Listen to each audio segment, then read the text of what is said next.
think you'd be doing if you were trying to find a band to play with and tour with. I don't know, there's like a million different things, but you never want to think of any of those things because you want to just do this, you know? And we like doing this. That's awesome. So, yeah, man. Sweet, dude. What's the story or the meaning? I know you guys are from the East Coast, but behind your name, like, why did you choose it? There's not much. Like, it used to be an old song title. We used to go by a different name, and it was a song title from the prior band. And it has some personal meaning about just never really feeling like we'd be able to get out and do what we do. And yeah, but that's pretty much it. And I don't know, we just really like the way it sounded at the time. But yeah, I don't know. Band name story ours doesn't go too deep. Sorry. It's all good. A lot of people ask, like, what's the best thing about touring? What would you say the worst thing about touring is? Worst thing? I mean, obviously being away from your family, you know, is like pretty terrible. But, you know, you're out here to do something, and you just keep that in mind, and you just try and keep in touch with your family, and that's probably the worst thing. And like living out of a suitcase, like when we were home, like we were kind of spoiled. We shower every day and eat cooked food. You know, that's another thing that we miss. I'm sure all of our parents are really good cooks and stuff, so you just miss like those little things for sure. If you guys could play a cover song, which one would you want to do? We do play a cover song in our set, actually. It's House of the Rising Sun. We didn't get to play it today because we had to cut our set short, but we do House of the Rising Sun. And we just really enjoy it because, you know, no one has, like, there's no certain artist who's written it, so it's up for public domain, and everyone's covered that song, and we just really enjoy the feel of it. Old song, for sure. Yeah, we just love, you know, covering that song that is our interpretation, as well as so many other artists' interpretation of the song. If you could tour with any band that are alive, who would you want to go on tour with? I mean, I know we would all flip out to go on tour with like Rage Against the Machine or like something like that. I would do an interview. Sorry. I would put together a little 90s package. A little Alice in Chains. Some Pearl Jam maybe. Oh man, Pearl Jam would be awesome. I would just like to do like a 1993. That'd be fantastic. Yeah. Just lump us in somewhere in 93, I'll be happy. How'd you guys get started in music, like individually? Did you take lessons or anything? I started in middle school in sixth or seventh grade with one of the other guys in the band now, Sal. We started as like a three-piece pop punk band, and I never really wanted to play bass. I had my mom's old guitar, and I would just play the low 4 strings out of this like little shitty 5-watt amp, and just played and had a lot of fun. And then that like next holiday or whatever it was, Christmas or something, I just got a bass and just fell in love with it. The way I got started was just constantly listening to music and just always just taking like a huge liking into bands, you know, and just their vibe and stuff.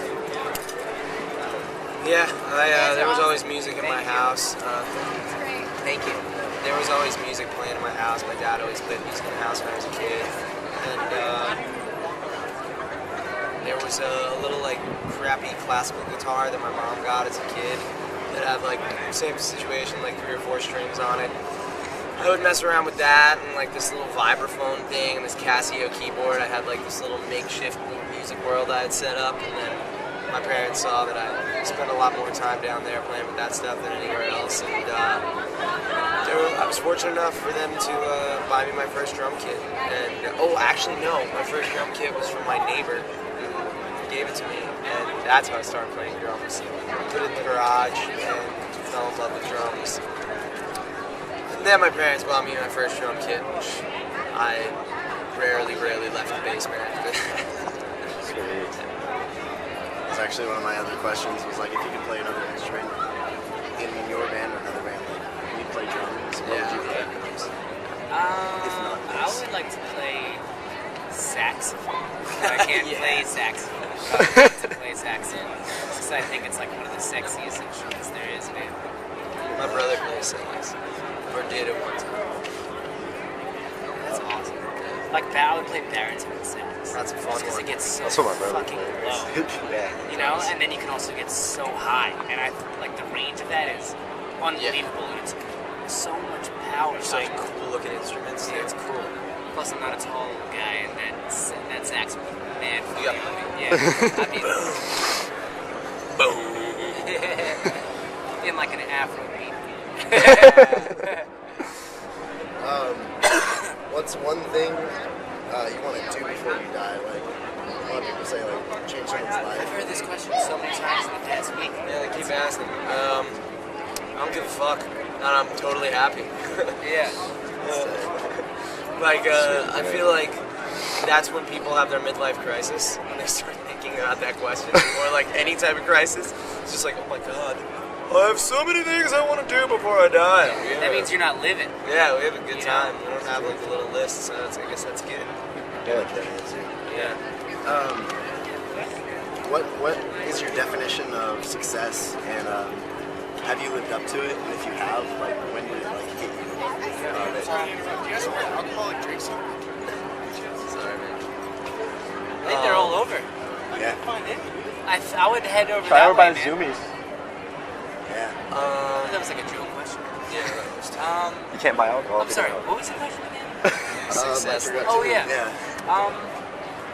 I mean, I think we reached success, and truthfully, like, even if this band was to break up tomorrow, like, I truthfully feel as if we are extremely successful, even though, you know, we're not selling out arenas or anything. I think success is that we started as just a bunch of friends growing up together, and we're all ready to go to college, and then decided to actually go into work and make things happen. And I mean, have been to Australia, Japan, France, Amsterdam, like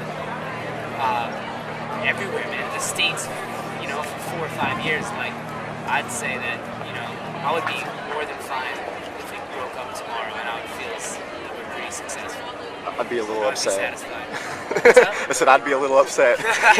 I mean, hey, I'm not saying I would be upset, but I'm saying I would feel as if I still accomplished something, you know. You gotta appreciate what's in front of you. You know, there's so many bands out there, so many people that can go through. You can go through. I've been guilty of it. You know, you can go through life constantly thinking about. You know, there's always somebody above you that you can compare to. There's always somebody who's a notch ahead of you or whatever, and you don't realize you got a good thing in front of you sometimes. So it's good to have that mentality. Out of all the places that you visited, what would you say, like, your favorite place around the world? Japan for me. Yeah, Japan for sure. What said too. It's amazing. It really is. Crowds there are good. Yeah. What about it? Everything's great. Like, kids are awesome. Like, people in general there are unbelievable. Culture is so intriguing and beautiful and just amazing. Like, it's just every day I woke up there, I was just like, this is me. We were also treated really, really well there too, which really gave into the whole enjoyment. You know, it was just, it was beautiful, and it was like the most foreign country that we've ever been, the most foreign place we've ever been to. Yeah. So it was such a culture shock. You think we can get a picture of you guys? Just doing an interview real quick. I'm doing an interview real quick. No, it's all good. Gotta get a bigger fucking camera. Yeah, it's not so obvious, you know. Everyone thinks you're just like eating a chocolate. Yeah, exactly. Well, that was actually our last question. So.